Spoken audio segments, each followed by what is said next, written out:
Esto es Subterfuge Radio. Bienvenidos a un nuevo episodio de Truco Trato. Hoy tenemos con nosotros a Igor Pascual, a quien conoceréis por sus discos en solitario, por sus conciertos, su participación en la banda de Loquillo, seguramente también por sus libros o sus estupendos artículos, algunos de cultura popular, otros de fútbol, que es otra forma de cultura popular. Muchas gracias por haber venido, Igor. A ti, a vosotros por invitarme. Es un placer. Pero hoy no vamos a hablar de ninguna de estas cosas, o vamos a hablar de todas a la vez, porque lo he decidido yo, y ha estado de acuerdo Igor, centrar la charla en la religión, que es un asunto que nos interesa mucho a los dos y que me parece muy interesante hablarlo con él. Mi primera pregunta sería, ¿tú dirías que el rock and roll es una especie de sucedáneo de la religión, o cómo definirías la relación de una cosa y otra? Absolutamente, claro. Yo creo que tanto el rock and roll entendido como lo entendemos los rockeros, quienes consideramos que tenemos ese ADN rockero, yo creo que le damos un sentido trascendente que es cuasi religioso, que es un sentido que va más allá de la mera música, que tiene un sentido comunitario y además creo que tiene una simbología muy parecida en cuanto a los ritos. Un concierto de rock tiene unos ritos muy establecidos que podrían ser casi de misa. Incluso una zona de un concierto... El camerino sería la sacristía, o sea, incluso el propio recinto de un concierto se parece a los espacios de una iglesia. Tenemos dioses, por supuesto, en el rock, y luego también tenemos pequeños santos y mártires, incluso el rock. Y me atrevería a decir, y a ir un poco más allá, que esto es igual un poco polémico, pero yo creo que incluso Jesucristo tiene un punto en el que es el primer artista maldito. El primer artista que muere joven y deja un bonito cadáver. En el sentido que se ve sobrepasado por lo que él mismo crea, porque él promete una cosa, su público, digamos, del momento está esperando una rebelión física, material, y él está prometiendo una cosa que es inmaterial. Y ese conflicto él es incapaz de solucionarlo, igual que le pasó a Kurt Cobain en un momento dado. Y cuando dicen, ¿por qué tuvo que morir Dios? Y yo te voy a... O sea, Jesucristo creo que es porque él mismo es incapaz de solucionar eso y lo que hace es ir directamente al matadero para quitarse de en medio. Como buen artista maldito es incapaz de asumir sus propias responsabilidades. ¿Sabes lo que te digo? Que muchos artistas malditos, estos poetas, ¿qué hubiera sido si hubiera seguido vivo? Pues que hubiera seguido vivo. Cuando en caso de suicidio me refiero, que es o de autodestrucción. El que es asumir las responsabilidades, yo creo que Jesucristo se ve incapaz de asumir todo aquello que ha montado y toma ese camino. O sea, y entonces el rock and roll es muy, muy similar a la religión, al cristianismo en concreto. Porque el cristianismo, sobre todo la parte más católica, yo creo que tiene que ver con una cosa muy, muy táctil, muy visual. O sea, y el rock and roll también lo es, como muy sensorial, quiero decir. Yo te compro la teoría totalmente. De hecho, solo hay que ver lo bien que encajaba la historia en una ópera rock como Jesucristo Superstar, ¿no? ¿Que no te gusta o qué? Me fascina, y de hecho creo que el mejor Jesucristo ha sido Camilo VI, que le ha entendido mejor que Ian Gillan, porque él pertenece a una tradición católica. Entonces, cuando él le está diciendo a Dios ¿por qué tengo que morir? Es ese apego por la vida que tenemos en España, que somos un país básicamente vitalista, un país alegre en general, y yo creo que es esa parte religiosa quien la va a entender mejor que Camilo VI. O un cantante español, o italiano en un momento dado. Bueno, pues siguiendo con esta línea, tú también has entendido muy bien la religión y creo que una buena forma de confirmarlo es poner una de tus últimas canciones, un auténtico tour de force que a mí me fascina, que se llama Dios es colombiano. Dios es colombiano. God is in the house. Dios es colombiano. God is in the house. Soy el Cordero Pascual, prometo decir la verdad, nada más que la falsa verdad, por el bien de la comunidad. Yo soy el elegido, conmigo no corres ningún peligro. Soy el pastor, yo soy el rock, yo soy la salvación, y aquí yo estoy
No, brutal. Antes de venir me estaba leyendo la entrevista que te hice cuando sacaste esta canción y decías que la inspiración había sido que la cocaína era lo que te hacía sentir más parecido a un pequeño dios, ¿no? Es que es cierto, sí. La cocaína es un gran consuelo terrenal, porque es lo más próximo que te hace sentirte a Dios. De hecho, yo cuando veo músicos que ganan mucho dinero, para mí lo raro es no engancharse. O sea, lo difícil es no engancharse, porque si tú estás en este nivel, tú estás al 1 y tomas cocaína, te sientes al 5. Entonces, ¿por qué no estar al 5 pudiendo estarlo? Sí. Lo que pasa es que tiene muchos efectos colaterales. Primero, sentirse divino y sentirse Dios es muy, muy adictivo y muy peligroso, porque además una vez que subes llega un momento en que no puedes subir más arriba. Entonces todo lo que queda es bajada y un gran descenso a los infiernos. Pero sí, es una droga que te provoca una sensación casi de paraíso terrenal. Y bueno, el rock y la religión tienen una cosa que nos prometen un más allá. Y quizá esa droga, quizá esa en concreto, más que otras, nos permiten acceder a ello en vida, sin tener que morir, que es el problema que a veces plantea el cristianismo, sobre todo tal como lo entendían en aquel momento Jesucristo o en la primera parte del Imperio Romano, en la Edad Media, que era un gran consuelo, casi un opiáceo en un momento dado, ¿no? Pero sí que la escribí por eso, sí. Estoy recordando que Irving Welsh dijo que hablaba del MDMA como la droga que permite a los hombres comunicarse con Dios. O sea, el MDMA lo que te da es más una sensación de fraternidad, no sentirte Dios, sino sentir que todos somos iguales, importantes, y que el ego es una cosa sobrevalorada y algo así, ¿no? Claro. Sí, tienes razón. Es que, pero si te fijas, con las drogas estamos constantemente haciendo alusiones a la religión. Lo que pasa es que el MDMA yo creo que tendría más que ver con el misticismo, que es una unión de ti mismo con Dios, con el espíritu, y la cocaína no. La cocaína lo que te hace es una inversión de la jerarquía y te ponen en un lugar, es verdad, donde el ego... Pero lo que pasa es que, bueno, el ego de vez en cuando también está bien. O sea, hay gente que apuesta por anular el ego y yo apuesto por domarlo, por domesticarlo, no anularlo, porque es inviable y además quien lo hace no suele dar buenos resultados. Además, cuando lo pones demasiado arriba da bastantes problemas y cuando lo pones demasiado abajo también. Entonces hay que saber cómo manejarlo. Sí, una rave es bastante parecida a una misa también, en cierto sentido, ¿no? Bueno, sí, pero es verdad que puede ser más algo místico que... Sí. ¿Y te ha traído problemas esta canción? ¿Qué reacciones ha tenido? Realmente, problemas no, porque yo creo que la repercusión que yo puedo tener en el panorama musical no es tan grande como para que pueda tener una repercusión que te haga crecer. Si yo tuviese 200.000 seguidores o medio millón en Instagram, este tipo de cosas, entonces sí que me hubiera traído problemas, creo. Pero yo creo que soy un artista no demasiado grande y yo creo que no, por eso no me trajo demasiados. Me traía más problemas cuando iba maquillado en los 90 con Babylon Chat, por ejemplo, que esto. Aparte que yo creo, no sé, yo creo o quiero creer que se entendió. Está bien. ¿Qué opinas de el último artista que ha tenido problemas por asuntos religiosos, Tangana, con esta famosa vídeo de ateo en la catedral, creo que era de Toledo, y que ha habido incluso enfrentamientos entre distintos niveles de la jerarquía eclesiástica? ¿Qué opinas tú de esta polémica? Pues yo creo que la Iglesia Católica debería empezar a pasar factura a los artistas por la promoción que les hace. Es decir, yo creo que Tangana tiene que estar encantado porque ha pagado el dinero por reservar el espacio, por alquilarlo. Y yo creo que también debería... Parece hecho adrede, es como que la Iglesia Católica no acaba de entender que además este tipo de respuestas completamente sobredimensionarlas no hacen más que alejarlas de la sociedad. Por un lado, cuando tienen una serie de problemas que urgen bastante más. Y además es que encima, a mí el videoclip me parece un videoclip bastante respetuoso. Es decir, no me parece un vídeo obsceno o un vídeo que contenga elementos que puedan dañar cualquier tipo de sensibilidad. Me parece que está hecho con bastante gusto. Y además es que la Iglesia Católica no se da cuenta que ha acaparado todos nuestros ritos de paso. Es decir, los bautismos, las comuniones, todos son ritos de paso que nosotros necesitamos de una manera religiosa o de una manera civil y las han acaparado y nos han metido su imaginería todo el rato. Entonces ya una catedral también es nuestra. Su simbología nos pertenece, no es exclusiva de ello. Lo que no puedes pretender es que durante 2000 años hayas impuesto tus símbolos y ahora nos los niegues. También son de Tangana, por supuesto. Y son míos y son tuyos, son de todos, porque son parte de un patrimonio común que podemos utilizar libremente, además por ellos mismos nos las han impuesto y pertenecen a nuestra cultura. Además, yo creo que a mí me parece que además lo que hace Tangana es poner un elemento religioso, que puede ser la Catedral de Toledo, y la abre. Hace que sea abierta a gente menor de 30 años que no sabe lo que es la Catedral de Toledo y que la ve en un videoclip y que se puede enamorar. Me parece la Catedral de Toledo con el transparente de Narciso Tomé, que es un lujo de mármol y luz, que para eso está hecho, para provocarte una sensación mística, igual que la obra de Juan Sebastián Bach o un montón de cosas que están hechas para evocarnos ese lado espiritual que puede despertar, no te voy a decir vocaciones, pero sí que creo que le hacen un gran favor porque son elementos propagandísticos de primer orden. Entonces me parece que la Iglesia Católica, o sea, yo cuando vi lo del exorcismo y todo el rollo, digo, es que Tangana tiene que estar aplaudiendo. O sea, tiene que estar diciendo gracias. O sea, gracias. Además que ya tenían el ejemplo de Madonna, ¿no? Que intentaron pararla y lo que hicieron fue impulsarla brutalmente, digamos. Claro, o sea, a mí me parece que además eso, todo el pasado italiano, católico, que también lo tiene Springsteen de otra manera, y quizá no menos evidente, pero todas las letras de Springsteen con los elementos de redención, del bien y el mal, me parece que son elementos católicos de primer orden porque que seamos creyentes o no, son parte de nuestra cultura. O sea, por eso a mí me enfada mucho, aunque yo no soy partidario de estudiar religión en las escuelas, pero sí saber. O sea, no puedes ir al Prado y no saber quién es Moisés, por ejemplo, porque nuestros dos libros fundamentales son la Ilíada, la Odisea, que lo consideramos uno en un momento dado, y la Biblia. Y sobre eso, y luego el derecho romano, etcétera, pero sobre esos pilares estamos construyendo. Entonces no podemos, seamos creyentes o no, no podemos no saber ese tipo de cosas. Recuerdo otra entrevista que te hice y me decías que lo que te interesaba de la religión era que siempre te había traído el concepto del bien y el mal, ¿no? En qué consisten, cómo se castigan, cómo no se castigan.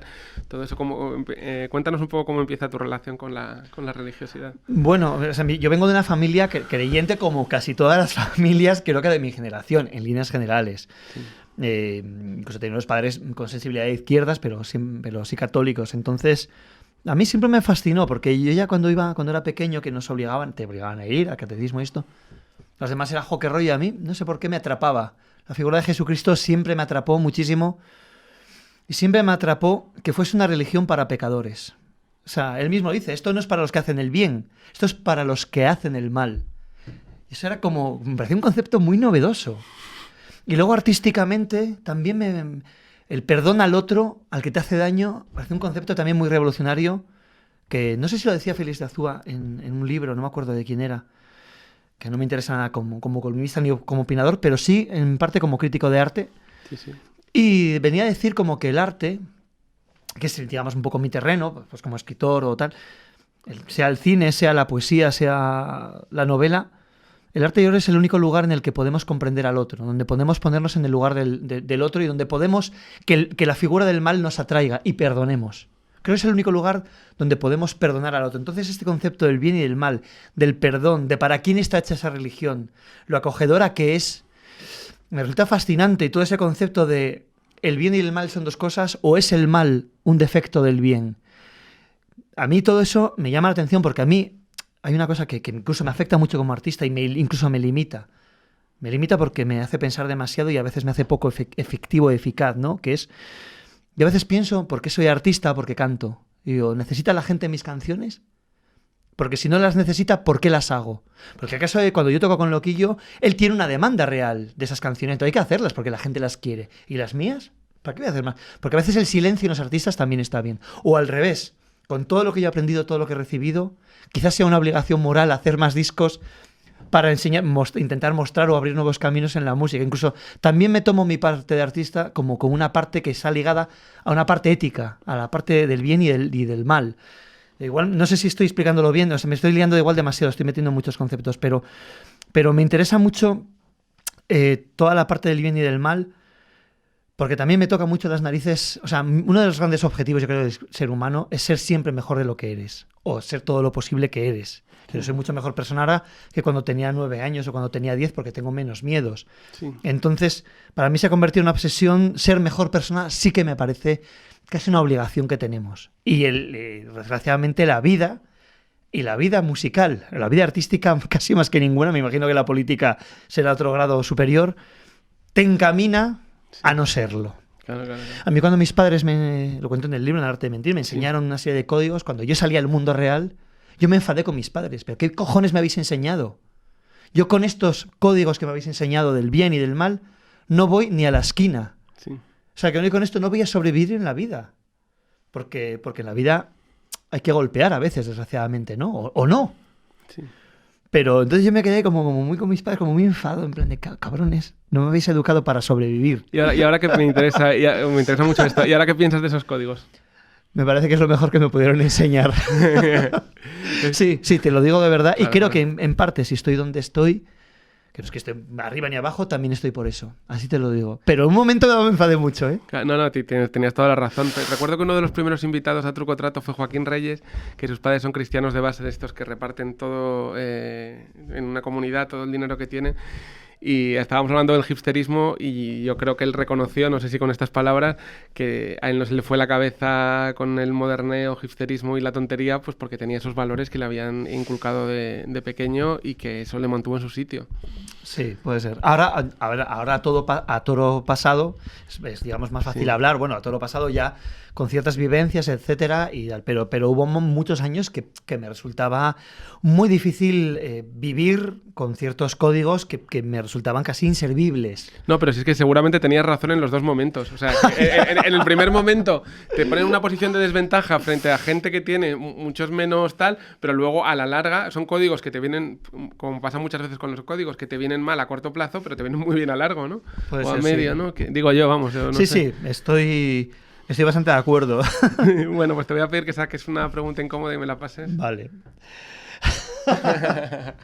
No podía ser de otra manera. Mira, me interesa mucho saber, tú que te mueves en un mundo de estrellas de rock y tal, Sí.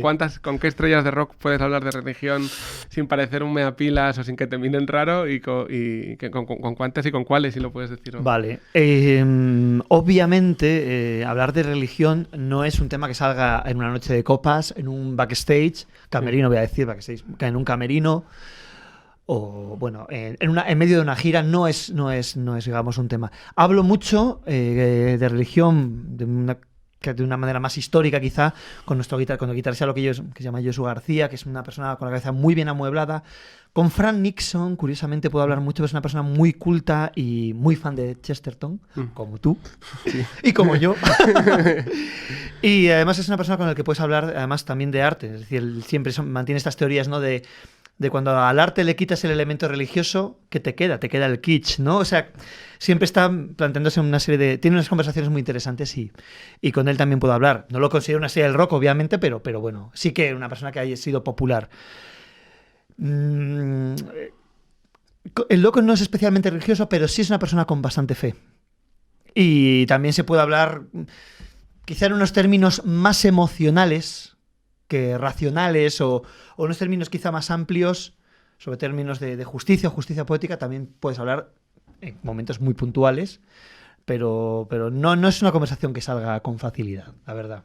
¿Y existe este prejuicio de, yo que sé, que alguna vez, aunque ya sé que no es habitual, te pongas a hablar y que te miren como, ¿qué dice este chalao? ¿O que me apilas? ¿O que antiguo? ¿O algo así? ¿O no? No sabe decirte porque no suele salir. O sea, el otro día estaba en Zaragoza con un tipo de Oregón Televisión, de Oregón TV, que es uno de mis programas de humor favoritos. Y el tipo me decía, Jolín, el otro día te di una entrevista que hablabas de ir a misa y tal, y a mí me pasa igual y no lo puedo hablar con nadie también. Él viene del mundo de los actores, del mundo del teatro. Entonces, me imagino que sí que hay un cierto prejuicio. Lo que pasa es que yo, con todo lo que está pasando, muchas veces que parece que vivimos en una época que no se puede decir nada, yo creo que también vivimos la época que se puede decir todo. Pasa en la música. Yo creo que es la música que que somos la generación, nosotros no, pero la que viene, la siguiente o las dos siguientes, quizá más abierta en términos musicales, en la que cogen de aquí y de allí y ya no tienen la cosa esta tan sectaria de tribus. Entonces, creo que estamos viviendo los dos polos, ¿no? Parece que dices algo y todo el mundo se te echa encima, pero a la vez también lo puedes decir. Entonces yo creo que vamos caminando en algún lado hacia cosas. Y luego la gente, jolín, el ser humano somos todos bastante más parecidos de lo que creemos. Sí, eso es verdad. Entonces, nos preocupan cosas mucho más similares. Entonces, alguien que veas muy duro en el fondo está acojonado por lo mismo que tú y que yo. Por llegar a fin de mes, por ser mejor, también las cuestiones trascendentales y divinas, de una manera u otra, también le afectan, sea creyente o no. Sí, yo estoy convencido de esto que acabas de decir. Creo que había un filósofo, se me ha ido el nombre ahora, pero que decía que todo este auge de las identidades, todo esto que hay de poner primero la identidad, que es muy curioso que pase cuando nos damos cuenta de que cada vez somos más parecidos todos. Que Sí. parece como una especie de última resistencia a reconocer que todos somos iguales y que deberíamos tener unas relaciones más fraternales, que es lo que en el fondo dice la religión, ¿no? Sí, bueno, las identidades en ese aspecto también son importantes porque muchas de las identidades que se ponen en cuestión son porque han sido identidades de alguna forma Ninguneadas o perseguidas o lo que sea. pero vamos, totalmente de acuerdo, sí. Sí, sí. Hay una frase que me gusta mucho que tiene que ver con la religión de un psiquiatra muy famoso de Asturias que se llama Guillermo Rendueles y que decía que a él cuando alguien le hablaba mal de la religión decía, ¿tú qué vas a hacer un domingo? O sea, cuando hablaba decía, ¿qué vas a hacer un domingo por la mañana mejor que ir a misa? Decía que dar vueltas en un centro comercial, ¿qué hacemos? La gente que se siente muy superior a las personas que van a misa, ¿qué hacen los domingos por la mañana? Yo supongo que los rockeros estaréis de resaca o de after, pero que es una cosa interesante, pero que en general cuando ves, te metes y todo eso, piensas que, joder, que comparado con las alternativas tampoco es una cosa tan loca, ¿no? No, a ver, yo me remito yo me remito normalmente a los textos, o sea, me remito al Nuevo Testamento sobre todo, que es digamos... el Antiguo Testamento me parece una religión bastante cruel y me remito sobre todo al cristianismo más que a los protestantes, me parece una religión también bastante cruel y bastante limitadora y muy poco humana. A mí me lo parece, o sea, no sé, no acabo de encontrar acomodo o de verle el sentido, pero todo lo que son los evangelios, si los lees atentamente, me parece, sé que es una frase muy hecha, me parece puro rock and roll, o sea, lo que hay ahí. Parece que el primer milagro que hace Cristo es convertir el agua en vino, que se lo pide su madre. O sea, parece un joven español que hace lo que le dice su madre. Llega ahí y dice, oye, chaval, convierte esto en vino que no tenemos. Ese es el primer milagro que hace Jesucristo. Y hay uno de los mandamientos que es santificarás las fiestas. Porque es una religión alegre, es una religión de vida. Pese a toda la cosa escatológica que tiene. Pero es una religión de vida, absolutamente vital. Entonces, si leyésemos atentamente lo que pone ahí, es una religión muy, muy difícil además de cumplir y de llevar. Me parece una macarrada lo que propone Jesucristo cuando está hablando. Tío, tú eres un verdadero macarra, tronco. O sea, ¿qué estás diciendo? O sea, es una animalada. Y si nos ponemos en el contexto de su época, con todo, que vaya con mujeres en la época, eso era una anomalía, pero totalmente extraordinaria. Que no haya ningún planteamiento incluso de cuestión sexual, que eso ya lo hace Pablo, o sea, estas cosas, es que la religión, pero sí, Jesucristo en ningún momento habla de nada relacionado con una motivación de no tienes que hacer esto, no puedo hacerlo. Lo único que dice relacionado al sexo es, cuidado con la adúltera, que tú también puedes ser culpable. O sea, es una religión de perdón, precisamente lo que habla es, incluso en el terreno sexual, es muy poco moralista. Sí, quien esté libre de pecado que tiene la primera piedra. Exactamente, ¿no? Sí. Entonces, o sea, que a lo que se está refiriendo es entonces, a mí me parece una religión que muy, muy rockera, o sea, entendiendo por rockera como una cosa muy intensa, muy comprometida y muy al margen.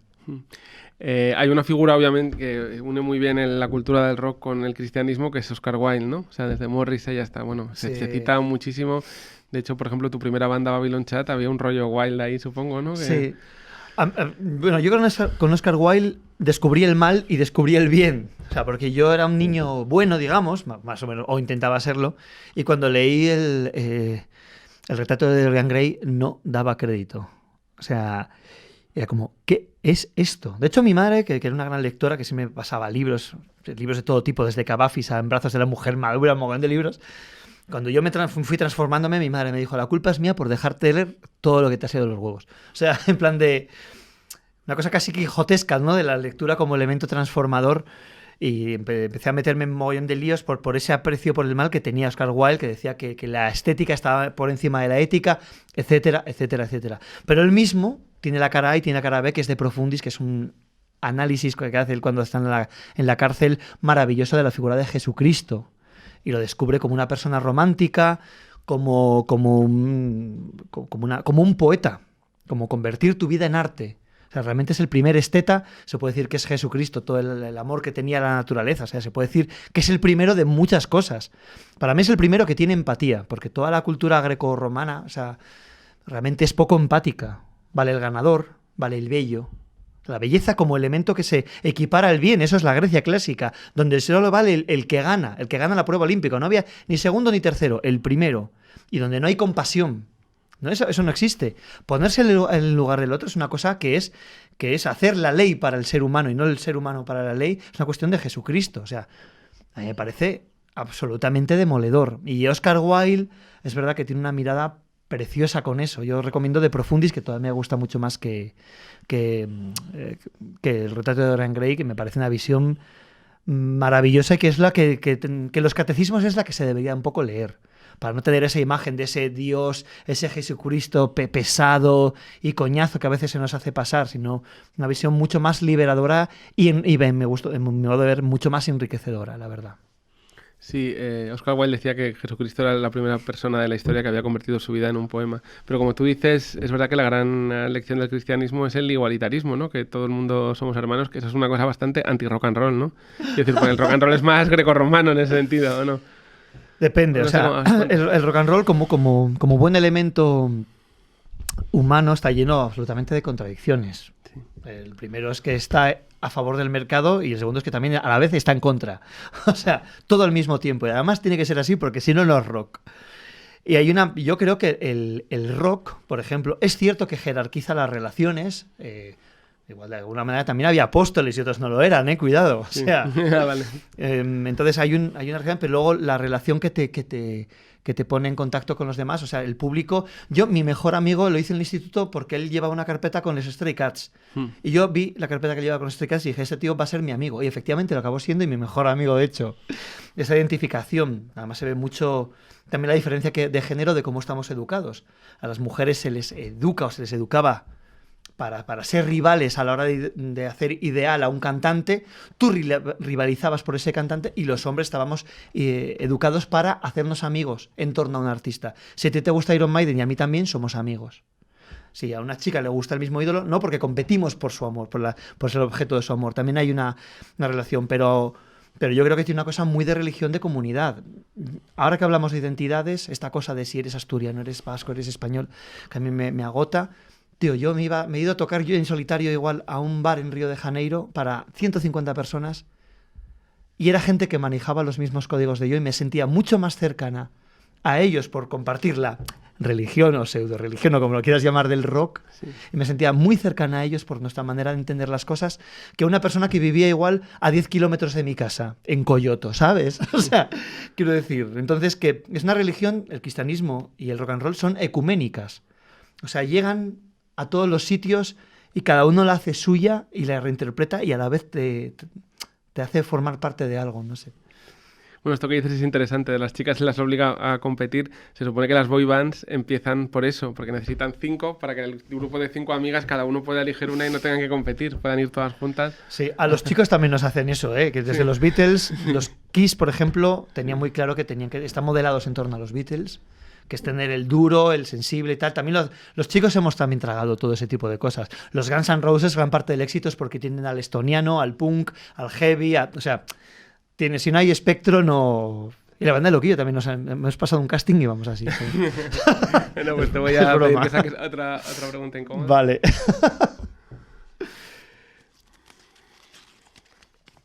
Mira, pues te voy a preguntar por Laura Viñuela, que muy es bien. Sí, sí. Tu esposa, vamos, os habéis casado. A ver, puede parecer, en principio puede parecer un poco extraño que un rockero y una crítica cultural feminista, que por cierto recomiendo mucho leerla, hace unos análisis estupendos de música popular, que una feminista y un rockero sean católicos, cristianos, y que supongo que estáis educando a vuestros hijos en eso, ¿no? ¿A vosotros os parece que es algo que choca o...? A nosotros nos resulta muy natural. Y de hecho, cuando nos conocimos, fue una cosa muy extraña porque no era fácil encontrar una pareja que tuviese esos valores y que los llevase de una manera, además, tan poco monolítica, con bastante humor y de una manera muy, muy poco dogmática, que es una de las cosas que tiene Laura, a mi modo de ver, en ese y en otros terrenos. Entonces, es verdad que es poco habitual, pero yo siempre lo he vivido de una forma natural. Obviamente, para mí conocerla supuso un antes y un después. O sea, yo ya tenía intuiciones, cuando yo tenía Babylon Chat, yo ya intuía, incluso siendo un cateto de primer orden como era y cayendo en todos los estereotipos del rock, pero sí intuía que había partes del rock que no eran, no te voy a decir que eran correctas, que no estaban del todo bien o que no hacían justicia a lo que yo tenía en la cabeza que podía ser el rock. Y cuando la conocí a ella, obviamente, mi mundo se abrió muchísimo más y todas esas intuiciones se fueron corroborando. Es verdad que somos una pareja atípica, pero nosotros lo llevamos con mucha normalidad. No sé si tan atípica, porque luego, no sé, todos nuestros amigos lo ven como normal, no sabría muy bien. Me cuesta mucho vernos desde fuera. ¿Y tú crees que, por ejemplo, que el feminismo es compatible con el cristianismo? Recuerdo una reciente frase de Bergoglio que decía que el feminismo siempre acaba siendo un machismo con falda. Ya sé que es una frase rotunda. Muy desafortunada, además. Sí. Hombre, por supuesto. O sea, volvemos al momento en el que Jesucristo, en la Palestina de la época, estaba conviviendo donde sus apóstoles también viajaban muchas mujeres. Era algo muy poco habitual.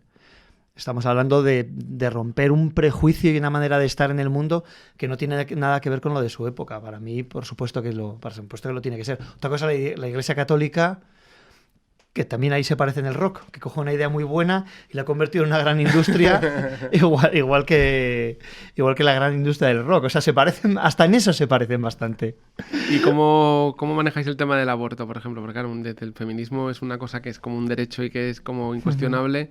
Luego ha habido figuras muy cercanas al catolicismo como Pasolini que se han posicionado en contra. Incluso Leonard Cohen tiene un par de letras antiabortistas. No sé si es un tema que os parece complicado. ¿Lo tenéis claro? Yo lo tengo claro. Hombre, yo estoy absolutamente a favor. Además, no solamente es que esté de acuerdo, sino que encima la gente que más se opone es la gente que menos cuida la vida. Desgraciadamente, salvo excepciones que veo que hay una cuestión católica y que la entiendo además. Normalmente la gente que más está en contra del aborto es la gente que menos apoya la vida o menos la cuida o peor la hace a los demás, curiosamente. Sí. Pero bueno, ahí como eso os crea problemas en la parroquia, por ejemplo. O sea, ¿ha salido el tema alguna vez o con algún otro...? Bueno, obviamente no es la visión más habitual, no. No nos crea problemas, pero no es la visión que más se tiene. Pero bueno, nosotros somos poco ortodoxos, incluso intentando acompasarnos a ciertas cosas, pero bueno, es un debate que sale con frecuencia. Sí. Es inevitable que salga, claro que sí. ¿Y en la parroquia sois los raritos? Así, ¿os miran como no...? Pues curiosamente no. No sabría decirte por qué, pero no es.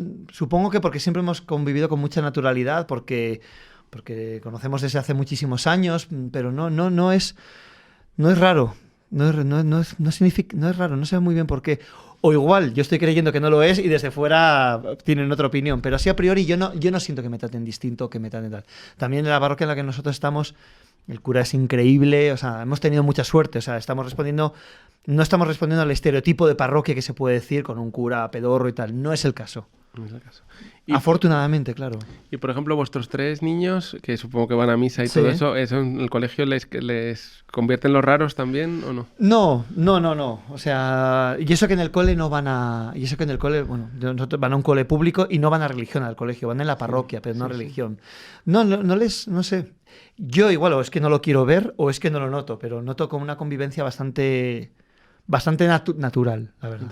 Oye, no sé si has seguido un debate, igual te lo tendría que haber comentado antes, no sé si has seguido un debate últimamente no sé si viste en las noticias que en un colegio de Madrid murió una niña porque una madre confundió el acelerador con no sé qué y murió, y la madre era católica. La madre de la niña muerta era católica.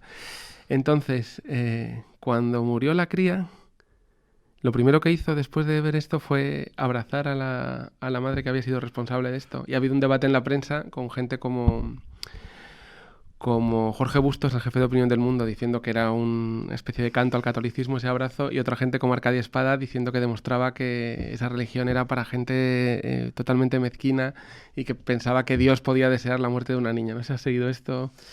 O sea, sé lo de la muerte, el artículo de Bustos lo leí, que lo compartió mucha gente. Ojalá fuese tan católico y tan cristiano en otros de sus artículos. Sí. La verdad, que vuelvo a insistir en este tema, que como cuando hay un artículo de opinión sobre el cristianismo, luego eso nunca se permea en otros artículos que tienen que ver. Parece que la religión queda aislada en un artículo y luego en los demás no aparece la religión. Sí. Una cosa que me llama mucho la atención cuando se habla de religión, como si fuese un ente solamente estético, como si fuese un decorado. No me interesa ese tipo de actitudes, me parecen feas, pero el artículo es bonito y me parece bien. Yo entiendo a la madre perfectamente. Arcadia Espada está con su línea de pensamiento. Eso no me sorprende absolutamente. Tirando a inhumana. ¿No? Sí, esa cosa ahí bueno, me ahorro el calificativo. No me sorprende. A mí me parece un acto absolutamente increíble y de una generosidad extraordinaria. Yo no sé si sería capaz de hacer eso, ni ninguno de nosotros. A mí me parece una barbaridad. Eso sí que es ponerse en el lugar del otro. Sí. Yo estoy seguro de que no sería capaz, pero me parece admirable. Me parece sí. Me parece de una dignidad sobrehumana, como es el propio cristianismo, es algo sobrehumano. O sea, quiero decir, cumplir los preceptos de Cristo no está al alcance de nadie, casi ni de él.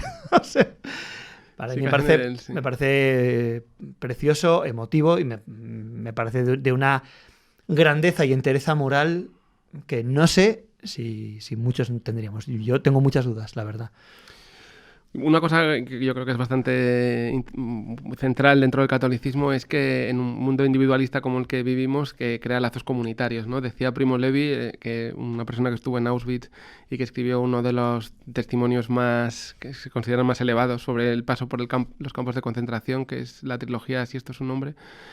Decía que los católicos eran los que mejor sobrevivían a los campos de concentración porque tenían ese sentido de comunidad y de que nadie era más que nadie, y eso les ayudaba a no centrarse en salvarse en vez de el otro, sino en vamos a ver cuántos nos podemos salvar y sobrevivir. No lo convertían en una competición, sino en un acto de resistencia colectiva. ¿A ti te ha servido el catolicismo en tu vida cotidiana para hacerla mejor de alguna manera? Durante muchos años para hacerla peor, porque durante muchos años, como hablamos antes, me parecía un obstáculo para todo. O sea, es que era un problema, porque es un problema, realmente. Luego me la ha hecho mejor, sí, hombre. Luego me la ha hecho mucho mejor. O sea, yo creo que me ayuda, pero no creo que sea una cuestión imprescindible para ser mejor, también te lo digo. O sea, no creo. A mí me ayuda, pero creo que hay mucha gente que es increíble y mucho mejor que yo, además, que no es cristiana ni cree en Dios ni nada. Entonces no lo considero. A mí sí me ha ayudado, la verdad. Pero también de ello, como hablamos antes, que durante mucho tiempo me pareció una putada. Mucha gente decía, ¡jo, qué suerte tienen los cristianos! O sea, que va, tío, es un horror. Es un horror. O sea, mucha gente lo ve como una ventaja y yo durante mucho tiempo lo vi como un inconveniente. Ahora ya ni como una ventaja ni como un inconveniente. Es lo que es y convivo con ello cada vez mejor. Gracias a Dios. ¿Y recuerdas algún caso en que te pusiera las cosas difíciles de estas? Sí, no puedo ser explícito porque sí, pero a veces cuando he tenido que tomar decisiones que rozan la crueldad, pero que eran casi un poco inevitables, me han supuesto un lastre y todavía muchas veces lo acuso y todavía me pasa factura. Sí. Es que no quiero hablar del caso en concreto porque, puedo poner varios, pero no porque, claro, tengo que hablar de otras personas y no quiero. Pero sí. Cuando he tenido que tomar decisiones que son feas, pero que tienes que hacerlas o crees que tienes que hacerlas, sí me suponen. Y luego, además, lo peor es que encima lo he arrastrado y me condiciona para otras cosas.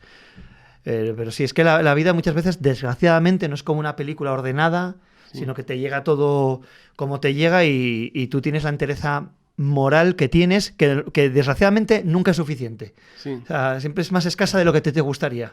Sí, sí.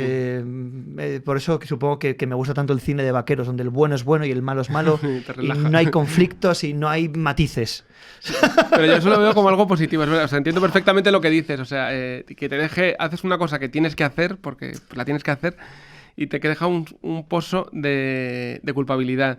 Pero incluso eso, o sea, es mucho mejor que hacerla y estar cantando tralala al minuto siguiente, ¿no? Por lo menos te queda algo de que no es lo que debería ser. Porque intentas, o sea, yo y luego en la misma situación, yo lo he pensado muchas veces, ¿qué tendría que haber hecho? Y la respuesta es otra. Entonces lo que yo pienso es, voy a intentar que mi vida no me vuelva a poner en esa situación para no tener que hacerlo. Porque es que a veces realmente el ser humano a veces es que es muy limitado en opciones. O sea, no sé, es que la vida tiene un punto maravilloso, tiene un punto a veces cruel que es, de verdad, que es una desgracia, ¿eh?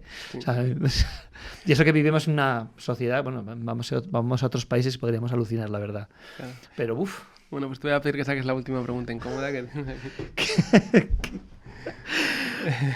quiero ya más cosas incómodas. Bueno, esta es una pregunta para los que vais a misa, que yo no voy, pero tengo planes de hacerlo en breve. Yo a mis amigos que se iban a misa les oigo hablar mucho y algunos se quejan de que los curas se han convertido en comentaristas de la actualidad, ¿no? Y que es algo que se dice mucho de Bergoglio, ¿no? Que comenta cosas en plan que parecen como un talk show. Y decían, un amigo mío me decía, es que hay veces que digo, es que este hombre llevamos aquí 3 meses escuchándole, no ha dicho la palabra sagrado todavía una vez, y es decir, yo vengo aquí para que me hablen de una dimensión de mi vida, que es el sagrado, lo sagrado, que me orienten y tal, pero que se han convertido, especialmente los curas progres, aunque supongo que habrá de todo, en comentaristas de la actualidad. ¿Tú es una cosa que has pensado o qué opinas de este debate? Bueno, sí, es verdad que sucede. O sea, yo, bueno, como siempre normalmente voy a la misma, pero a veces voy a que mis padres, que tienen una cosa un poco mucho más pacata y tal, y los curas progres, no, pero los curas, lo que se conocía, no me gusta la palabra, pero suena muy antigua, la palabra carca, Sí. es bastante peor. Ah, claro, sí. Ellos tienen también su propio, digamos, relato de la actualidad y pueden estar todo el rato machacándolo. Que el cura carca es bastante más agobiante, aparte que entronca menos con la palabra de Cristo que el cura supuestamente progre, ¿no? Entonces, sí, bueno, se convirtieron... En el País Vasco vimos perfectamente lo que eran unos curas, algo que todavía me cuesta mucho comprender, y que nos lo hemos comido con patatas y la Iglesia se lo comió con patatas. Pero lo que vimos en Euskadi con los curas y ese apego a la sangre, sobre todo a la sangre ajena. Sí, es alucinante porque te ha pedido perdón en los términos que te puedan parecer más o menos convincentes. Pero ha pedido perdón. Pero los curas vascos que tuvieron una complicidad muy intensa con todo eso no han pedido perdón todavía. Y un abandono con las víctimas de una manera, a mí me parece obscena a todos los niveles, no solamente moral, sino también legislativa. Es algo que me cuesta entender. Entonces, sí, yo lo que creo que se han convertido en una especie de funcionariado, desgraciadamente. Entendido por funcionariado, que justo, no me gusta utilizar la palabra despectivamente, porque precisamente creo que en este país los funcionarios, curiosamente, han sido donde menos casos de corrupción ha habido, y muchos de los funcionarios han sido los que han descubierto los casos de corrupción. Pero vamos a entender la palabra funcionario como algo ya que haces, que das por sabido. Todos mis respetos, que bastante... Algo que haces por inercia, digamos, ¿no? Exactamente, sí, eso. Y yo creo que a veces resultan aburridos y poco atractivos porque lo han convertido en algo que poco vivo, en algo muy poco vivo, en algo que ya das por sabido y en una especie de rito vacío. Y eso yo creo que les ha hecho perder, vamos a hablar así, clientela. por todos los comentarios, toda la lectura del Evangelio, es que puedes sacar de ahí miles de cosas, o sea, es súper interesante. Entonces yo creo que sí que la han hecho un poco aburrida, ¿no? Es como cuando vas a un concierto de un grupo y van por el concierto número 100 y dices, joder, pues un poco lo mismo. Y el concierto siempre tiene que ser el primero, también en la misa. O sea, siempre... A mí lo que más resulta difícil de tocar, y por lo que yo considero que mi gran valor está ahí, es porque yo estoy en el concierto 80 como en el primero. O sea, soy muy fiable ahí. Que muy pocos músicos lo tienen, porque todo el mundo empieza como a perder la atención y a dar por hecho. No. La gente que te va a ver es como si fuera la primera. Y la gente que va a misa también. O sea, no es una cosa dominical más. Lo es, pero tiene que ser algo vigorizante, algo que salgas ahí levitando. Entonces ahí creo que lo hacen regulín, la verdad. Sí, bueno, de hecho la religión cristiana es intentar mirar siempre el mundo con los ojos nuevos. Creo que nos queda tiempo para una pregunta y no la tenía escrita, pero me estoy acordando ahora de un caso que une perfectamente la religión con el rock and roll, que es el cura catalán que se ha ido... me acaba de venir hablando contigo. El cura catalán que ha dejado la vocación por su amante, que es como que escribe cosas satánicas, ¿no? Que escribe ficción satánica y que ha sido un caso muy... Tienes que hacer un dueto o sacarle un cameo en algún videoclip. Sí. Pero ¿qué opinaste del caso cuando lo leíste? Bueno, el caso, a ver, todas estas cosas de la castidad que se les obliga, de tal, eso es una cosa realmente nueva. O sea, eso en ningún momento en los evangelios está escrito que deba ser así. Y estas cosas, por ejemplo, de las monjas de clausura, eso es una cosa relativamente reciente. Yo creo que en el siglo XII, XIII, XIV no había monjas de clausura. Es una cosa que va posterior. A mí me parece que da una idea de la cantidad de tarados y de enfermos mentales que hay muchas veces en la iglesia. O sea, esta ausencia de vocaciones que tienen es porque están en un estado muy complicado, muy diferente de la realidad. Entonces, durante mucho tiempo, esas vocaciones que ellos supuestamente tenían era porque era una manera de salir adelante y de realizarse en la vida y tener una salida. Cuando digamos, el mundo ha mejorado un poquito en condiciones, digamos, materiales, y la gente ya no necesitaba desesperadamente ir a un seminario para estudiar o para comer, esas vocaciones han bajado. Entonces es una cosa que tienen que replantearse. ¿Quién se va a apuntar a ser cura, a ser sacerdote? Piensa bien qué perfil puede ir responder a eso. Y el perfil, salvo excepciones, no es sano. Claro, no es psicológicamente muy estable ni muy saludable, ¿no? Claro. O sea, a mí me apunta una cosa como mínimo inquietante. Y este es un caso inquietante. Te quiero preguntar por otra cosa que me parece muy interesante, que es la teología de la liberación, ¿no? Cuando en los años 70 los curas de América Latina se dan cuenta de que no, para solucionar sus problemas no basta con rezar, sino que tienen que recurrir a la organización, incluso en ocasiones a lucha armada. No sé si es algo que a ti te parezca atrayente de la historia de la religión o... Mucho. Hombre, claro, a ver... La Iglesia Católica tiene muchos perdones que pedir. O sea, ha hecho muchísimo daño, desgraciadamente. Digamos, la organización. Luego hay una gran cultura de base. O sea, por ejemplo, cuando hacía salir la vacuna del SIDA, mucha de la gente que se ofrecía a probarla eran sacerdotes. O sea, quiero decir que hay una...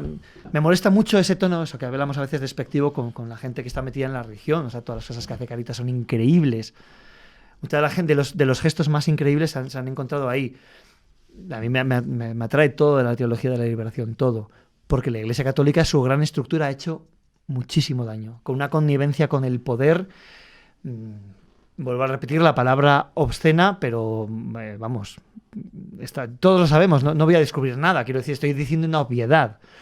Pero sí, han hecho mucho daño y la teología de la liberación, por supuesto, es una de las cosas por las que todavía te seguía atrayendo ese mundo. Sí, que Bergoglio viene de ahí. Yo tengo esta conversación siempre de, ahora que te interesa más la religión, como minimizas un poco todo el lado malo y tal, y yo lo que suelo contestar, que ellos tienen razón también, es que te das cuenta del valor de la religión cristiana cuando hay fenómenos en Brasil, por ejemplo, como Bolsonaro, que tú cambias a los cristianos por los evangélicos y se crean una especie de grupos con una ideología hiperindividualista de ultraderecha que aupan a un tarado o ayudan significativamente a que un tarado llegue a la presidencia del país, ¿no? Si quieres saber algo de los valores cristianos, lo puedes aprender cuando faltan en una sociedad y se cambian por otros, ¿no? Sí, además todos estos movimientos evangélicos son ultra peligrosos porque realmente lo que te han de ofrecer son respuestas muy, muy, muy, muy sencillas a problemas muy, muy complejos. Y son también vidas muy complicadas. Resulta muy difícil juzgar desde Europa, también te digo, eso también me pasó. Yo cuando iba a Argentina a tocar en solitario, que tenía mi banda de allí, me acuerdo una vez que estábamos hablando de política y de repente el batería, que hay que ver dónde viven y tal, y me dijo una cosa, ya, pero ha hecho cosas por la gente y tal, hablamos de política, de peronismo, etcétera. Y de repente me di cuenta que con mis ojos europeos era muy complicado entrar en una discusión. Entonces prefería dejarles hablar a ellos antes que hablar desde una Europa opulenta, y es muy difícil juzgar cuando hay esas dosis de incultura, pero bueno, los evangelistas está claro que son un verdadero peligro, o sea, y bueno, la figura de Cristo de la cruz es solamente una figura de agresión de agresión, que sirve para tenerlos unidos. Un concepto vacío que ellos llenan de lo que les da la gana, pero que nada en absoluto tiene que ver con la verdadera palabra de Jesucristo, la verdad. Sí, luego cuando hablas con ellos, yo también he intentado, o sea, he hablado con ellos para intentarlo comprender. Dicen que para mucha gente la iglesia evangélica, en una sociedad individualista, gente mayor que está totalmente apartada, es el único espacio donde se acuerdan de su cumpleaños, saben su nombre, se sienten parte de algo, y entonces eso pues claro. Obviamente crea una comunidad, aunque no sea una comunidad ideal, pero crea más comunidad que lo que tendrían si no estuvieran, ¿no? Eso es así, está claro que esa atomización de la sociedad les tiene bien. Lo que pasa es que luego a veces cuando lo quiere hacer el Estado es paternalismo, o sea, siempre es muy complicado ver cómo se gestionan esas cosas, ¿no? Cuando tienes que entrar, cuando no tienes que entrar, cuando estás irrumpiendo en espacios que no te corresponden. Me parece complicado, pero está claro que ocupan un espacio, sin duda, necesario. Venga, y la última ya, para decir, es que he visto que creí que íbamos más tarde, pero no. Me gustaría saber cuál es tu pasaje favorito de los evangelios, o cuál es el que más piensas últimamente, con el que más te hace pensar. Bueno, mi favorito, ya no sé, el favorito es La Pasión según San Mateo. Lloro, o sea, no puedo leerlo mucho porque lloro. ¿Por qué me atrae? No lo sé. Hay una parte estética, el lenguaje es el lenguaje cortante, sucinto, que es una preciosidad de cómo está escrito. Me resulta realmente emocionante. La negación de Pedro, o sea, cuando Jesucristo le dice tal, y Pedro le niega 3 veces, es algo que le doy vueltas constantemente. Como él no se acuerda y luego se acuerda, y luego tiene una muerte mucho más cruel que la que tuvo Jesucristo como parte para remediar ese fallo que ha tenido. Me resulta de una humanidad terrible, abrumadora. Es mi pasaje favorito, toda la parte completa, ¿eh? Es increíble, o sea, no la puedo leer mucho, porque me supera. Sí, lo entiendo perfectamente, es muy bonito. Bueno, pues muchas gracias, Igor, por haber estado aquí hablando de religión en un espacio satánico como Subterfuge Radio. Sí. Será un placer volver a tenerte, y la próxima vez te pediré que nos leas un trocito del Evangelio. Pues lo haré con mucho placer. Muchísimas gracias a vosotros, a ti en concreto, y espero que haya más de 2 oyentes con este tema. Muchas gracias de verdad por tu valor además también. Bueno, un placer.